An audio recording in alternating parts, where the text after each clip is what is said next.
Assalamualaikum warahmatullahi wabarakatuh.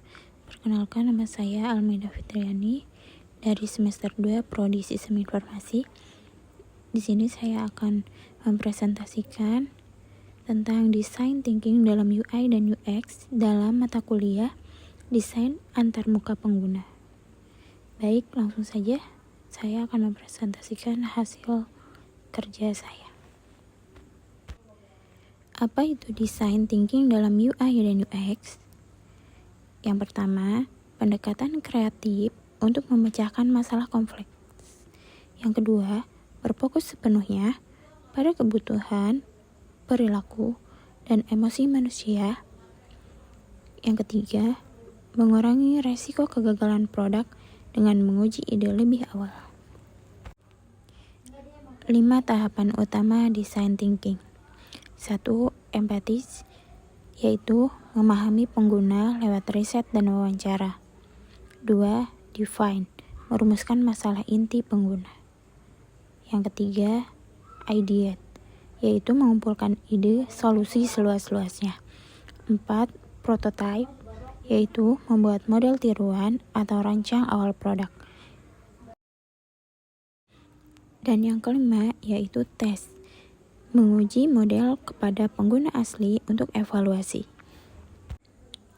Tahap 1 yaitu empatis atau berempati. Tujuannya mengetahui apa yang dirasakan dan dibutuhkan pengguna tanpa asumsi pribadi. Aktivitasnya yaitu 1. Melakukan wawancara mendalam. 2. Mengamati kebiasaan pengguna atau user observation. Yang ketiga, menyebar kuesioner daring. Dan ini adalah contoh gambar empathy map. Tahap yang kedua yaitu define atau mendefinisikan masalah. Tujuannya untuk menyaring data dari tahap empati menjadi pernyataan masalah yang jelas atau problem statement.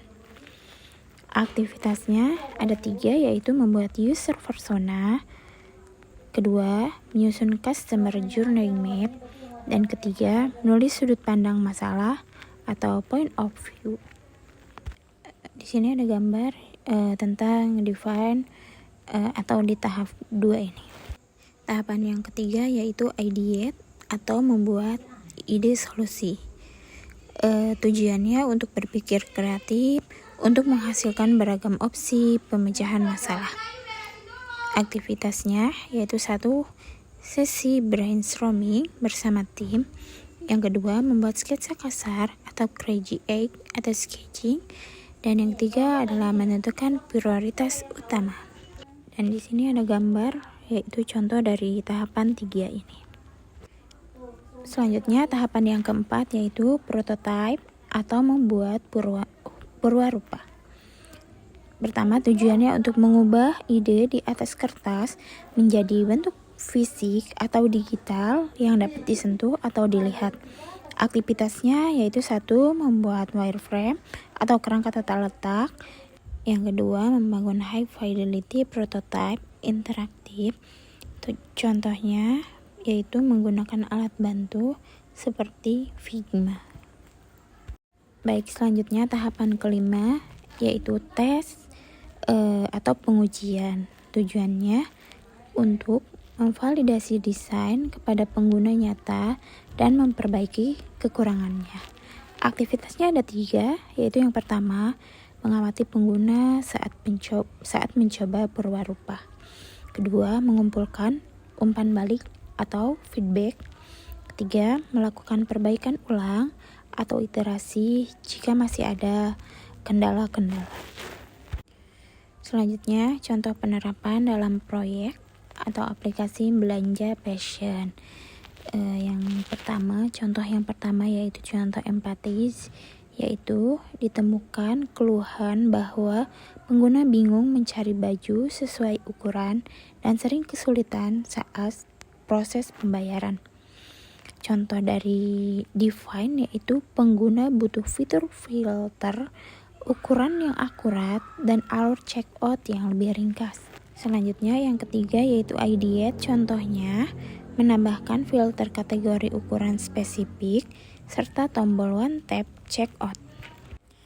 Selanjutnya yang keempat yaitu prototype. Contohnya, desainer membuat desain layar aplikasi interaktif untuk fitur filter, ukuran, dan ringkasan pembayaran di Figma.